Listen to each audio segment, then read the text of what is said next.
මේ විශ්වයේ තියෙන ඕනෑම වස්තුවකට ආවේනික වූ ජීවන රටාවක් වගේම ආයු කාලයක් තියෙනවා. ඒක විනාඩි ගණනක ඉඳන් අමරණීයයි කිව හැකි කාල පරාසයක් දක්වා සමහර විට විහිදී යන්න පුළුවන්. මිනිසා වෙන අපේ ආයු කාලය අමරණීය එකක් නොවුනත් අපිට දැනෙන විදියට අමරණීය කාලයක් පවතින වස්තුන් වලට සාධක නම් මේ ලෝකයෙන් පිට ඕන තරම් අපිට හොයාගන්න පුළුවන්. මේකට හොඳම උදාහරණ සපයන සමහර තරු මේ විශ්වයේ බිහිවෙනකොට අපේ ලෝකය මේ විශ්වයේ බිහිවෙන්න හිතලවත් නැහැ. හැබැයි ඊට වසර බිලියන ගානකටත් පස්සේ මේ විශ්වයේ එළිය දකින අපේ ලෝකය මේ තාරකාවල මුල්ම අවධිය පසුවෙන්නත් කලින් විනාශ වෙලත් යනවා. අවුරුදු බිලියන ගණන් විනාඩි වගේ ගෙවන දාන අන් කාටත් වඩා මේ විශ්වයේ අතීතය සහ අනාගතය දකින මේ තමයි විශ්වයේ අවසානයට ඉතුරු වන විශ්වයේ අද්භූතම වස්තුව.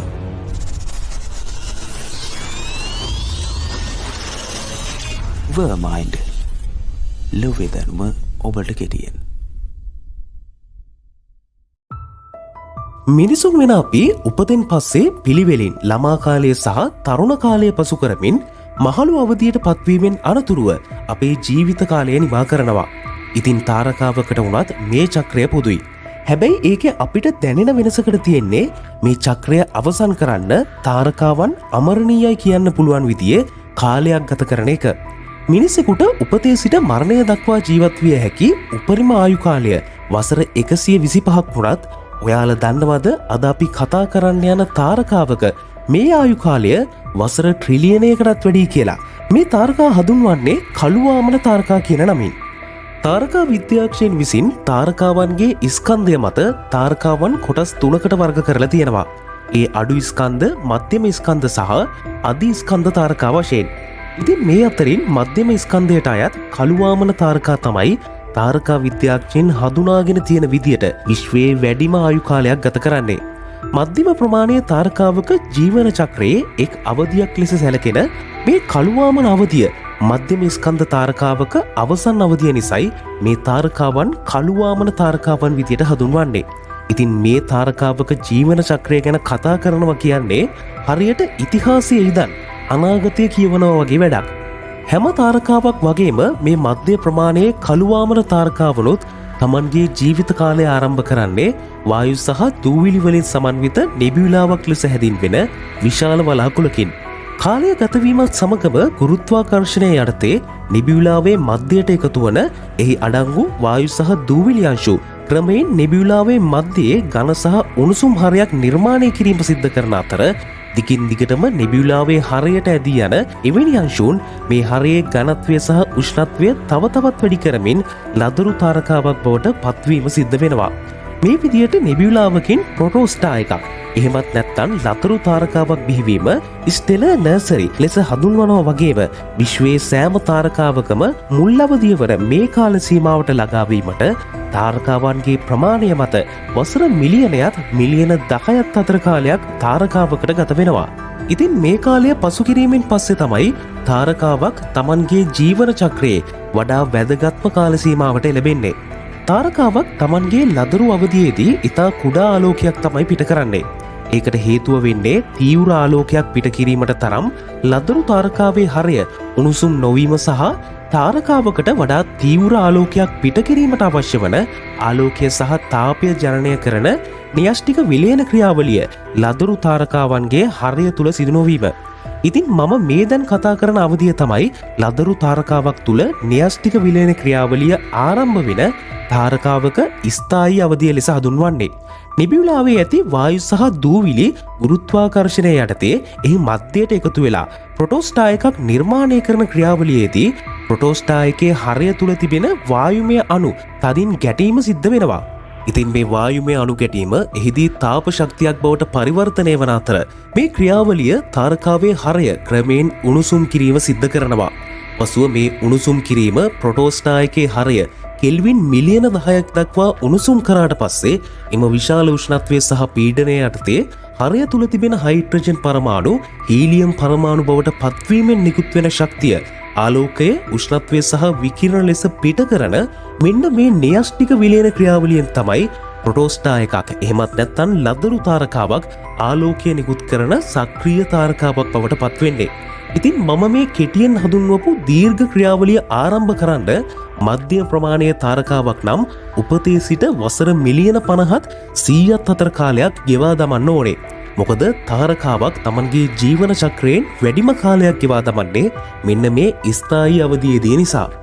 මේ විදියට මධ්‍යම ප්‍රමාණයේ තාරකාවක් වසර බිලියන 10ක් දක්වා තමන්ගේ ස්ථායීම කාලය ගත කරනවා. ඊට පස්සේ තමයි මේ තාරකාවන් ක්‍රමයෙන් මහලුවියට පත්වෙන්න පටන් ගන්නේ.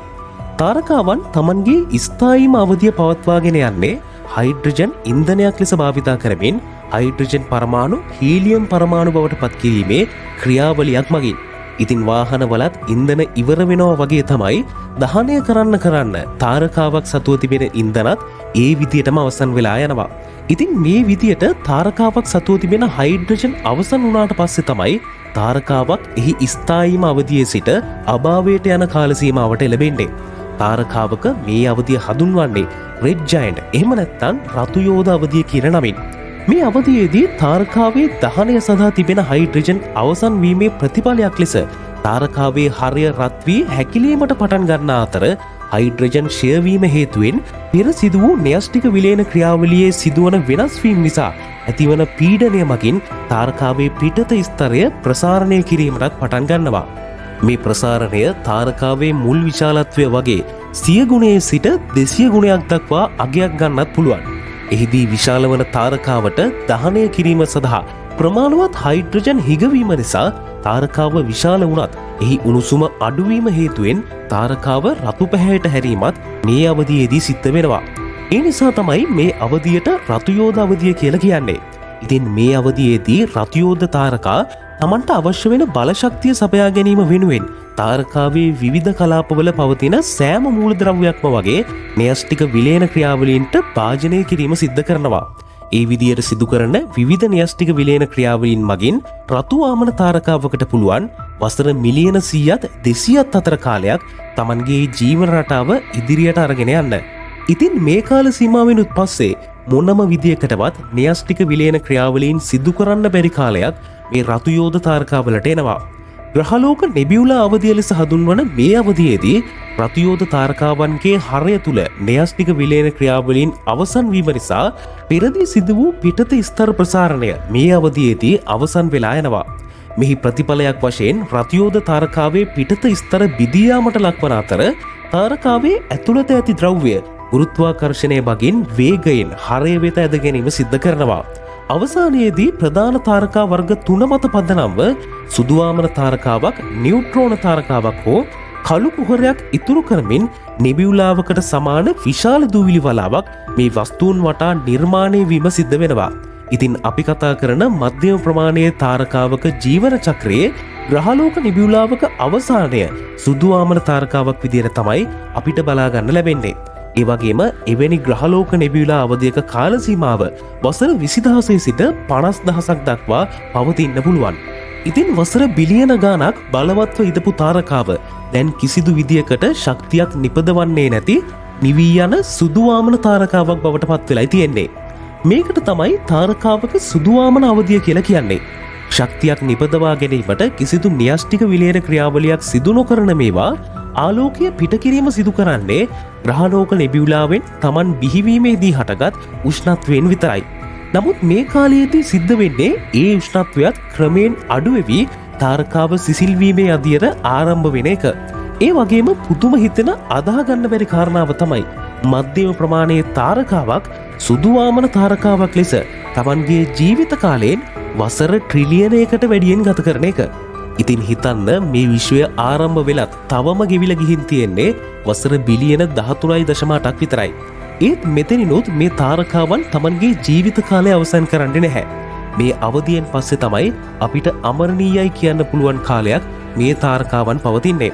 තාරකාවක කළුවාමන අවධිය එහෙම නැතිනම් මධ්‍ය ප්‍රමාණයේ තාරකාවක අවසන් ජීවන අවධිය. මේ අවධියේදී තාරකාව විසින් කිසිදු අයුරක ශක්ති නිපදවීමක් සිදු නොකරන නිසා පිටතට දර්ශනය වන ආලෝකයක් නිකුත් නොකරන මේ තාරකාවන් පිටතින් බලන කෙනෙක්ට පේන්නේ දැඩි වූ ඝන අදුරු සිසිල් ගෝලයක් විදියට. ඉතින් මේ අවදිය වෙනකොට තාරකාව සතුව කිසිදු ශක්තියක් නැති නිසා මේ වස්තුව අපිට මියගිය තාරකාවක් ලෙස හඳුන්වන්න පුළුවන් වුණත් කළුවාමන තාරකාවක ශරීරය නම් කවදාවත් විනාශයට පත්වෙන්නේ නැහැ. මොකද තාරකා විද්‍යාඥයන් කියන විදියට කළුවාමන තාරකාවක අවසානය ලෙස සලකන්නේ එය තවදුරටත් කිසිදු විකිරණයකට හෝ ප්‍රතික්‍රියාවකට ලක් නොවන තත්ත්වයකට. මෙන්න මේ නිසා කළුවාමන තාරකාවන්ට පුළුවන් ජීවයක් නැතත් කවදා හෝ මේ විශ්වය අවසන් වෙන තුරුම විශ්වයේ පවතින අවසාන තාරකා විදියට විශ්වයේ අවසානය දිහා බලන් ඉන්න.